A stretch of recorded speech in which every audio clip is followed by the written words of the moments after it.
Welcome to the Ladies Talk Show. This is your host, Leah Richheimer. We are right in chapter 6. We're talking about the navigator. We're talking about the captain. Which are you? Do you remember from last week's show? You are the navigator, just in case you were wondering. We are on chapter 6 of the Marriage Secrets book, page 133, and this is called Letting Go. And ladies, this is to bring peace and serenity in your life. We're all running like frenzied, crazy women, and we're looking for serenity and calm down, and this is how to do it. This is from Chazal. This is Hashem's methodology for being peaceful and having serenity and joy and shalom bayis in our home. Letting go. It's Shabbos. It's Shabbos lunch, and I'm walking into the kitchen. Oh, it starts with a story. There you go. We like stories. It's Shabbos lunch, and I'm walking into the kitchen to get dessert ready. I'm carrying way too many things in from the dining room, and my husband asks if he can help. I ask him to please get me the dish for grapes. For years, I've used this one white ceramic dish that is partly bowl, partly platter, and besides looking great, the grapes don't go flying every time someone picks up the dish. Of course, my husband brings me out this smallish cobalt blue glass plate that won't do at all. It's quite obvious that more grapes would roll off than would actually stay on the plate. Inside, I'm rolling my eyes. How could he not understand the basic physics of the universe? For Shalom, I offer a feigned smile and set the dish down on the counter. My husband goes back in to talk to the guests while I continue with my preparations.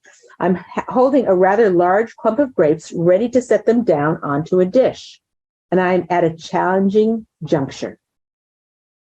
This new pathetic excuse for a dish, while pretty, is simply the wrong dish for the job. Isn't it perfectly reasonable for me to select the best dish to use, for goodness sake? It's my kitchen.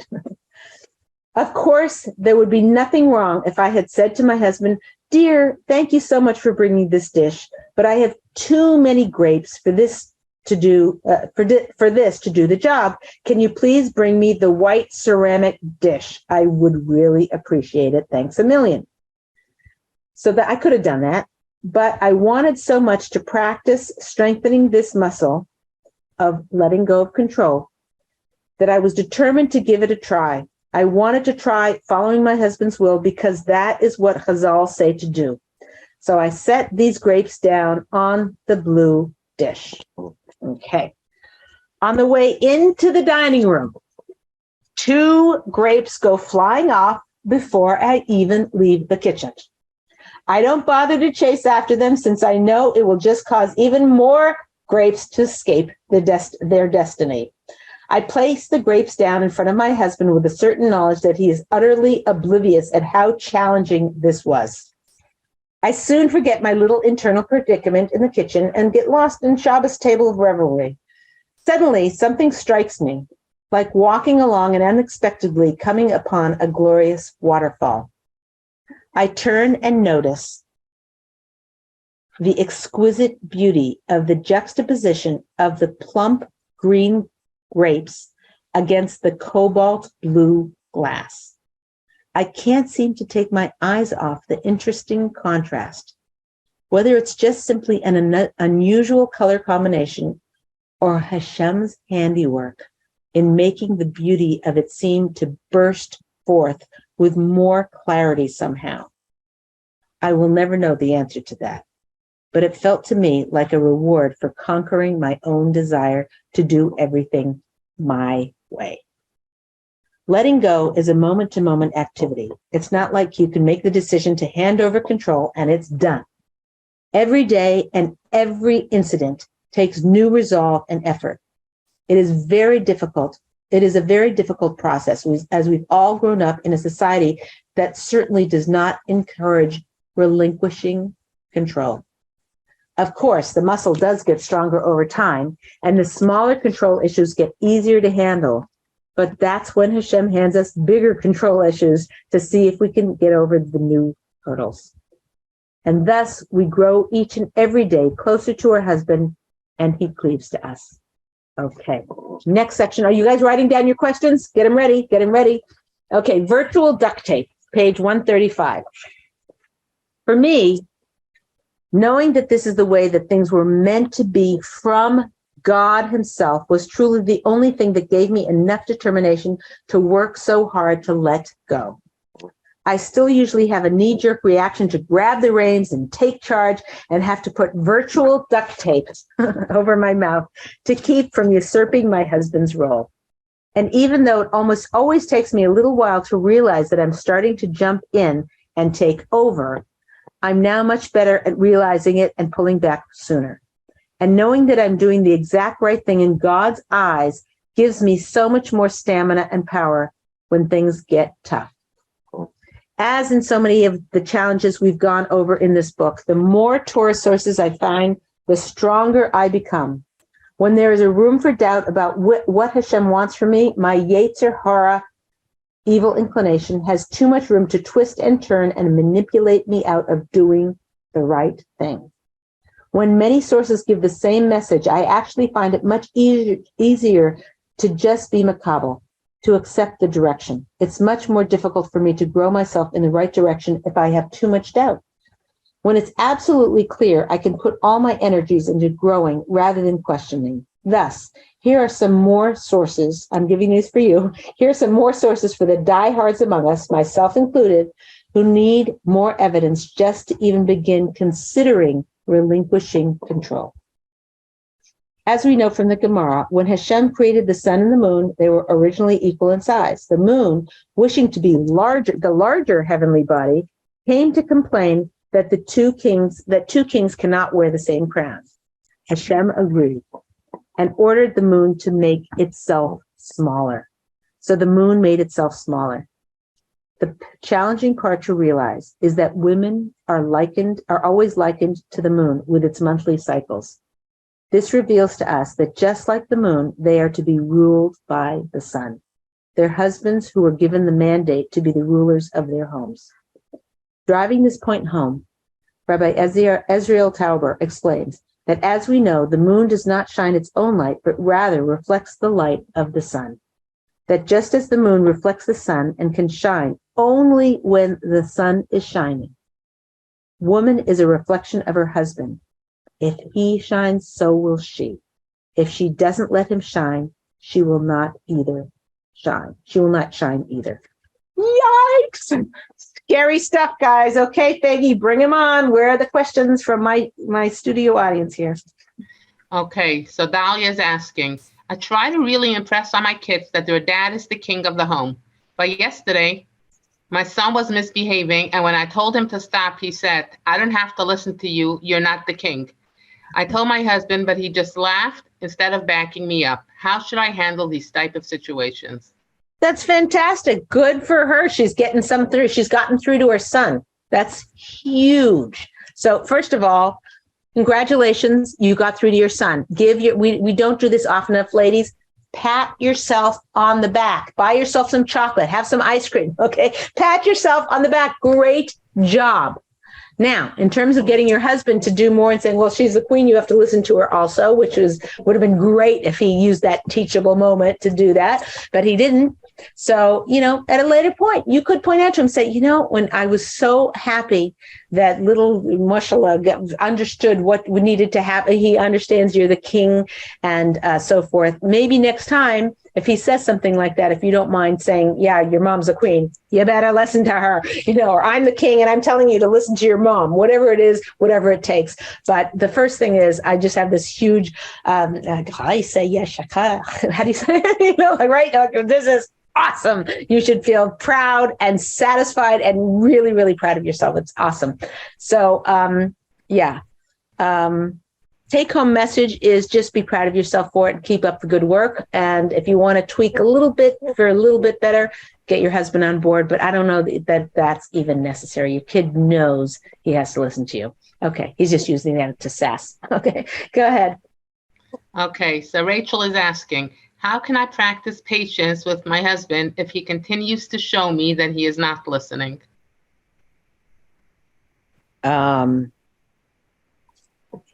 So, that if your husband's not listening to you, many, many factors could go into that. So I'm going to throw out a few of them. I don't know which one sticks. And also I'm not trying to blame the victim, but a lot of times women say, my husband never listens to me. And I'm like, lady, do you listen to him? Hello, like that, whatever. It's like, oh yeah, I guess not really. So that's the first thing, is to think about that. The other thing is, when he talks to you, are you on your phone? Are you distracted? Are you busy working with the kids? What, dear? What? Or are you like, oh, wait a second, sit there, wait a second, daddy has a question for me. What do you need, dear? So you have to think about how you are listening to him. That's the first place to look, and the first action you can take that can make the biggest difference, the biggest impact and shift and game changer, is focusing on your listening to your husband. If you feel like you've tried a lot of things, you've tried talking to him and heart to heart, and when he's well fed and you're well fed and well rested, both of you, if you have really worked hard to communicate and he's still not paying attention to you, he could have a processing deficit. He could have dyslexia or auditory issues. It could be something like that. I'm not sure, because I'm going on so little information, so I'm just throwing a lot of spaghetti at the wall to hope something sticks. But the main thing is for you to also look internally. Is there any actions you're doing, or any attitudes that you have about your husband, anything you're doing that is making him do it more? Is there anything you're doing contributing? Like I had a woman and she said, my husband's he loses it. We're having this cool conversation and he loses it. And I'm like, oh, he's got anger issues. Well, and then you explore. And after 20 minutes, it comes out that he says, she says her really horrible thing or her mean thing or her harsh thing or whatever. And he says, I need time to process it. And she says, no, we're going to solve this right now. How come you always try and run away? And so then he ratchets up, and then he ratchet, and he needs to process. The guy needs to process. So she's blaming him for being mean and losing it, which he shouldn't do. He should work on his self-mastery. But she's doing everything to trigger him and to instigate him to be his worst self. So does that mean that she's wrong or he's wrong? It's not important. What's important is what's workable in the relationship, to understand what his triggers are. And she is halachically obligated, Deraisa, she's obligated to try to bring out the best in him, and to not trigger him, and not to push his buttons so hard and so strong and so fast that the guy has nowhere to go but to be angry. So he has an obligation not to be angry. So maybe if he was, women are much better at relationships than men, but, if he said, listen, I need to talk to you, when you bring something very difficult to deal with, or a crisis situation or a conflict or something, my emotions are all over the place, or my brain is all over the place. I need time to process. I'm begging you, please, sweetheart. When I say I need time to just think about this, give me that time. I will come back. I'll make a promise to you right now, within a day, within 5 hours, within 3 hours, whatever, that would be ideal. He's not about to do that, because men just don't have the radar necessarily. Some do. Some might, either naturally or their parents taught them that. But for the most part, he's not going to do that. And it's up to the woman, because women are relationship beings and men are more do beings. So it's up to the woman to say, this ain't working, and it's not because he's bad and wrong, because he lets go and has anger issues. It's because I'm pushing him. What's broken here? Here, he needs processing. It's frustrating to me that he needs processing, because I like to solve things right up front, like let's get going already. But we need to come up with a compromise. So now, instead of pushing, I'm like, do you need time to think, dear? And he says, yes, I do. And he's, how long? 5 hours. Can it be 3 hours? Whatever, like that. Work on compromises that work for both of you. And that's a lot of spaghetti. See what sticks in your particular case. And I wish you, Hashem should bench you, that you should have hatzlacha in this. Okay, good. Fagi, what's the next question? So this one's from Chava. That's a cool story about the grapes and the cobalt blue bowl. But not all experiences are like that. I've asked that dirty laundry be put in the laundry basket that's in our room. That doesn't happen. How can I encourage him to do this? Okay, it's a good question. My question is, and I wished I had you right in front of me. My question is, if you had to choose the top 10 most important things to you, pick your battles, okay? Pick your battles. If you had to pick the top 10 things that are most important to you, would that be one of them? Like if I had to balance and I had to say, okay, get my husband, work hard and put my energy into getting my husband to put the clothes in the hamper, or have him when I really need him and I'm feeling frustrated and whatever. And one of the kids did something and I say, oh, can you talk now? And he's like, no, I'm so busy. I've got emails, I've got work, I've got, whatever. If I had to, which one's more important to me? I would for sure work on this one. Being there for me when I need him. And I would put this clothes in the laundry basket myself. Should he do it? Probably. You have to pick your battles.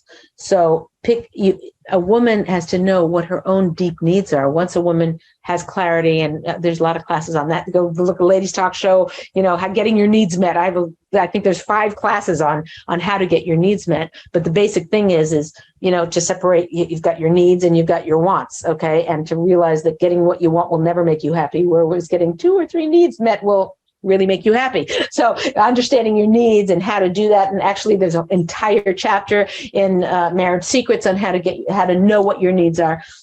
So once you have that, then you're going to your husband and you're like, the socks, who cares? I need him to be there for me emotionally when I need him, or I need him to do stuff around the house. It's just my need. I just feel like, taken care of when he changes light bulbs and when he, whatever. And right now I'm throwing 100 wants at him, and he's not meeting my needs. Whereas if I take away all those wants and I just ask these 3 needs, 5 needs, things that are really important to me, then he has a chance of fulfilling my needs and fulfilling his mission on the planet, which is to make you happy. Okay, good question. Okay, Faggy, what's next? So Elisheva is asking, I can get on board with my husband ruling our home. I have a much harder time swallowing that he should rule over me. He isn't God. Very good question. Okay, so I don't know that the sources when they said the husband should rule over the wife. That's Chazal. So it's kind of like saying, I have a much harder time with, I don't have any problem not mixing milk and meat, but eating lobster, right? So it's kind of like, oh, well, sorry, but I hear you, and I will address it so that you can feel a little bit more comfortable about him ruling you. So ruling over you is if he's the captain and you're the navigator, it doesn't mean you don't have a voice. It doesn't mean you have to walk around with duct tape on your mouth. It's not what that means. It means that the ultimate say, if that's in your husband's hands, if your husband has ultimate control on the decisions and what the final outcome is going to be, that's almost all he needs. If he knows it's going to be his way or the highway, then he'll bend down and listen to what you have to say about the subject. He'll want your input. He'll want, as a navigator, which way do you think we should go, dear? There sometimes he'll be a bull in a china shop and he'll just barrel ahead. But the more you give him control and the more the ultimate power and control is in his hand, and the more he has the feeling that he's ruling over you, the more he's not going to want to rule over you and say, do this, do that, go run here, go there. I said I want this way. I want an egg in my toilet and you forgot. And that how, bad are you? Like that. It's not going to be like that. He's going to be, you're going to be like, oh, we didn't have eggs this week. I'm really sorry. Would you like me to put something else in? Actually, pears. I tried pears. It was really good. But anyway, you take all the seeds out and the yucky part out. But anyway, the point is that, the recoiling that we have in our generation to someone ruling over us, right? That is society based. That's like, that's like the, Western society telling us what we should think. Does it make you happy or not happy? Sometimes it's really nice to have someone say, listen, all you need to do, just call this number, order dinner here. Don't even have to set the table. Just put out paper plates, and that's what we're doing. Like when you're ill or when you're frazzled or beyond belief, exhausted or something like that, to have somebody come in and take control actually feels very caring. Feels like, oh, someone's got this, and that's the feeling that a woman. It's kind of been stolen from a woman. I don't know if when you were a little kid, you ever play that game where you kind of stand up and someone gets behind you and you just try and be stiff as a board and you fall back into somebody's hands and they catch you. It's like this marvelous, strange feeling, but it's like there's this point where you lose your balance and then you're just on them. You're just totally trusting that they're going to catch you. And that glorious feeling is what it's like to have a husband who's got control. Yes, it's scary because he might not catch you. I don't know if you've ever been there and then you kind of stumble back because the person wasn't big enough. You did it with a smaller person and you fell back and it didn't end well. I get that, doesn't take away from the glorious feeling of having somebody have your back in literal and physical sense. And so I get that it's hard. I get that having him rule over you sounds horrible into the modern years. But there's another part of it that is relieving. It's like, oh, I don't have to micromanage everything. I don't have to control everything and how it goes. It doesn't all have to go my way. But I know, Leah, when I do the diaper, he doesn't get diaper rash. When my husband does the diaper, he always gets diaper rash because he doesn't do it properly. You're saying I should do it his way? Like, really, Leah? And the answer is maybe you should just do the diapers and let him do something else or whatever. But the answer is, okay, so the kid got diaper rash. The kid, okay, it's annoying for a week. You got to put this icky cream and get it under your fingernails. I get it. Okay. But that's a less worse of an outcome than having your husband feel like he doesn't have control over his own wife, his own family. And a man needs that control. Again, try this at home. When you start giving little pieces of control to your husband, you're going to see he's going to be strong. His parnasa will for sure get more money in the house. Okay, his income will go up. The blessing that will flow into the home, because this is just how Hashem created you, created us, created men, and this is our Masorah from It's got a 3,000-year-old book, 3,000-year-old bulletproof track record of success. Try this at home. Okay, what's our next question, Faggy? So Sarah wants to know, my husband is the king and I understand and respect that, but I work full time and I'm tired when I get home. He wants food not only ready, but fully set and prepared with the place setting for him when he gets home. He only gets home about an hour after me, so that would make me feel very rushed. I try my best to have dinner ready, but it is often ready after he arrives and he gets upset. What should I do? Should I try harder to have the meal ready instead, even though I am exhausted? Excellent question. What was her name? Her name was Sarah. Sarah, excellent question, Sarah. And I totally get you. Totally get you. Now, if this was something you didn't care so much about, right, it would just fall through and years of tension and friction and upset. And it is all avoidable. All of it. And here's how. Ready? Number one.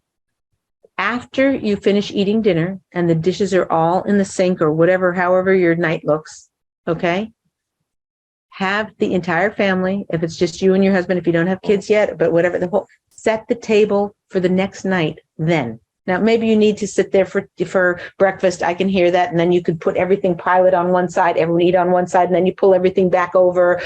You can, there's a million different things you can. Listen, I know people like, dishes and it's a waste of the environment and it's, to use paper plates. And, I hear that. But like, what do you think is more important to Hashem?